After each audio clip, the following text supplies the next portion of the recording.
আসসালামু আলাইকুম এভরিওয়ান, সবাইকে বাংলা নববর্ষের অনেক অনেক শুভেচ্ছা। আজকে ভিডিও বানানোর একটাই কারণ যে অনেকেই মনে করে যে কন্টেন্ট ক্রিয়েশন অনেক ইজি, জাস্ট আরামসে ভিডিও বানানো যায়, নাথিং এলস। বাট আজকে আপনাদের জানাবো আসল রিয়ালিটিটা কি।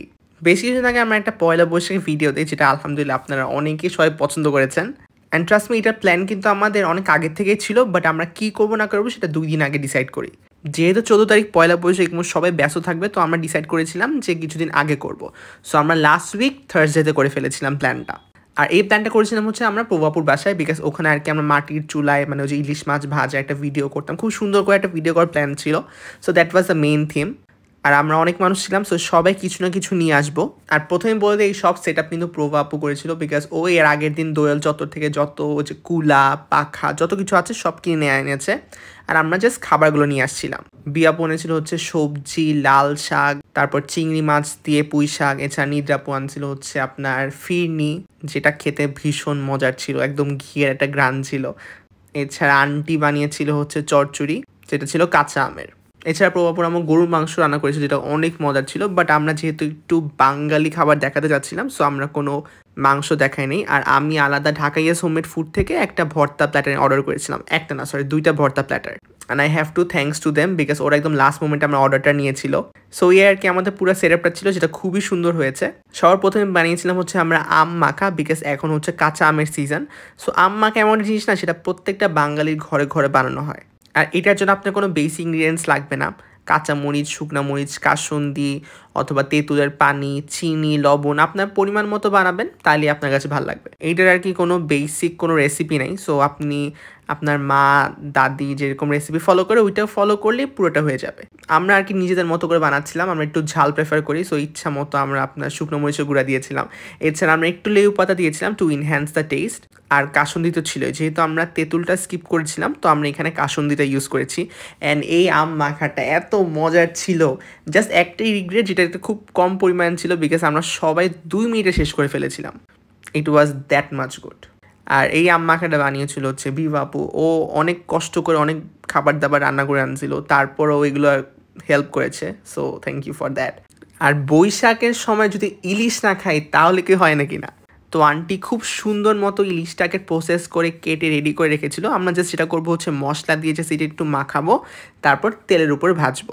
আর একটা কথা আমি বলতেই চাই যে এই বছর আমি বুঝলাম না ইলিশের দাম এত বেশি কেন। মানে নববর্ষে মানুষ ইলিশ খেতেই পছন্দ করে, কিন্তু এরকম চওড়া একটা দামের ইলিশ মাছ কেন যে আমি বুঝি না। আর ইলিশ মাছ এমন একটা মাছ যেটার টেস্টটা না অসাধারণ, শুধু এমনি এমনি, কিন্তু এটা আমাদের জাতীয় মাছ না। সো আমরা ছাদে আর কি যে মাটির চুলাটা ছিল সেটা সেট আপ করলাম। আন্টি আবার খুব সুন্দর মতো তেলটা গরম করে মাছটা আস্তে ধীরে ছেড়ে দিল, এবং ততক্ষণের মধ্যে একটা তুমুল ঝড় চলে আসলো। হয়তো আপনারা কিন্তু ভিডিওতে বুঝতে পারছেন না, বাট যে রোদটা ছিল সেই রোদ কিন্তু গন, একদম গন। অনেক গরম ছিল বৃহস্পতিবারে, বাট যে তুমুল ঝড়টা ছিল সেটা আমরা রেডি ছিলাম না। এই যে দেখেন এখানে প্রভাবু, মানে ভিডিও কিন্তু একদম আরামসে আয়েসে করছে, বাট এটার ভিতরে যে ঝড় চলছিল সেটা বোঝানো যাবে না। এটাই নিশ্চয়, তাই না?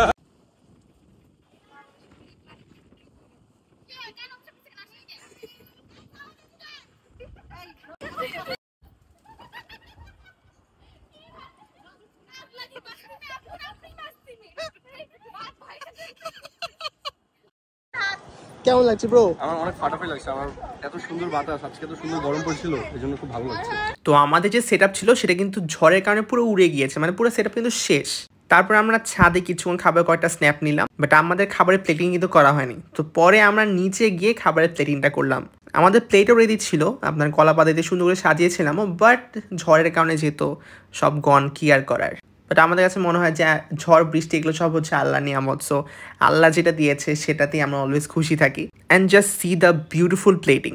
আমরা অনেক বেশি টেনশনে ছিলাম, বিকজ এত সুন্দর করে একটা প্ল্যান করেছিলাম, আর ঝড়ের কারণেও না পুরো প্ল্যানটাই বরবাদ হয়ে যায়। কিন্তু পরে দেখলাম কি the outcome came pretty well, মানে আপনারা সবাই এত বেশি পছন্দ করেছেন। সো যারা মনে করেন কন্টেন্ট বানানো অনেক easy, it's not easy at all.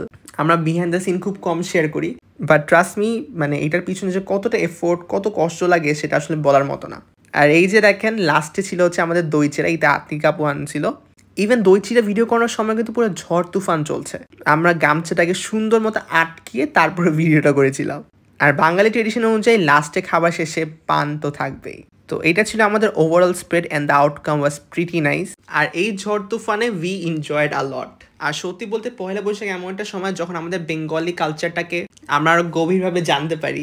সকালের শোভাযাত্রা হোক, বিকালের বৈশাখী মেলা হোক, I think this was a tribute towards our Bengali culture. আর ওই দিনের সবার খাবার এত মজার ছিল, উই অল লাভড ইট। এরপর আমরা সবাই প্ল্যান করেছি আমরা যাই করি না কেন এক সপ্তাহ যেন আর একজনের চেহারা দেখি, বাট এর পরের দিন আরেকটা প্ল্যান হয়ে যায়। So that's what we do and you guys love our videos and that means the world to us. আর সত্যি বলতে পয়লা বৈশাখে কিন্তু সবার ঘরে ঘরে ইলিশ মাছ, পান্তা ভাত, ভর্তা, খিচুড়ি সবই থাকে। সো এরকম ফ্যামিলি এবং ফ্রেন্ডসদের সাথে যদি বের হওয়ার সুযোগ থাকে, টাইম স্পেন্ড করার সুযোগ থাকে, please do spend your time with them. যেমন এই দিনটাতে আমরা সবাই ব্যস্ত ছিলাম, বাট কেউ না কেউ টাইম করেই চলে আসছে। আর আমাদের ছোট ভাই ফারহান সব থেকে বেশি এক্সাইটেড ছিল এটা নিয়ে। So that's all for today, see you in the next video. Happy eating.